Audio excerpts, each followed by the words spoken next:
মা, আমাকে আশীর্বাদ করো, আমি যেন আমার লক্ষ্যে পৌঁছতে পারি।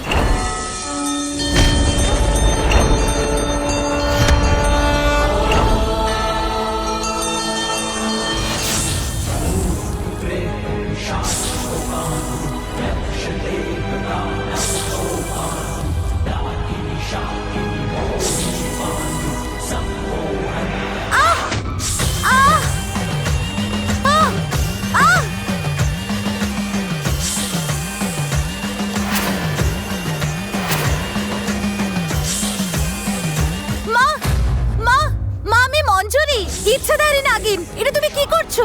মা, মা, ছাড়ো। আমি জানি তুই কে, আমাকে তোর পরিচয় দেওয়ার দরকার নেই, কিন্তু তুই তোর লক্ষ্য পূরণ না করে চলে এসেছিস কেন? কেন এসেছিস?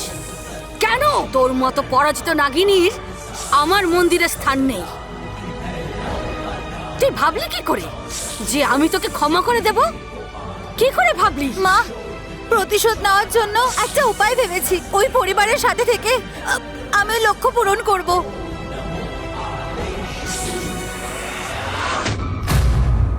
আজকেই তোর শেষ দিন। তুই যে ভুল করেছিস সেই ভুল কোনো নাগিনী করেনি। এবার আমার রাগ থেকে তোর নিস্তার নেই।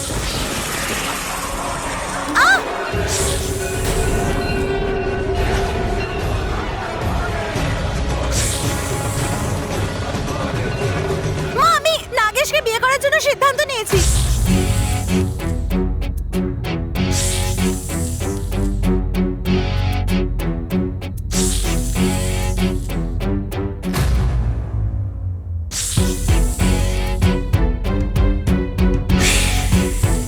তোমায় কষ্ট দিয়েছি, তার জন্য আমায় ক্ষমা করো।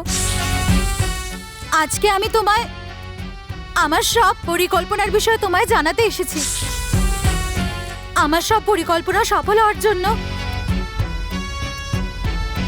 আমার তোমার আশীর্বাদের প্রয়োজন। কি করতে চাইছিস? তোকে একটা শেষ সুযোগ দিচ্ছি, বল। মা, আমি ওখানে একটা পরিকল্পনা এঁটেছি যাতে লক্ষ্য পূরণ করতে পারি। তুমি ওই নাগমণি চাও না? ওই নাগমণি কোথায় আছে ওই পরিবারে থেকেই আমি জানতে পারবো। তাই সবসময় পরিবারের সঙ্গে থাকার জন্য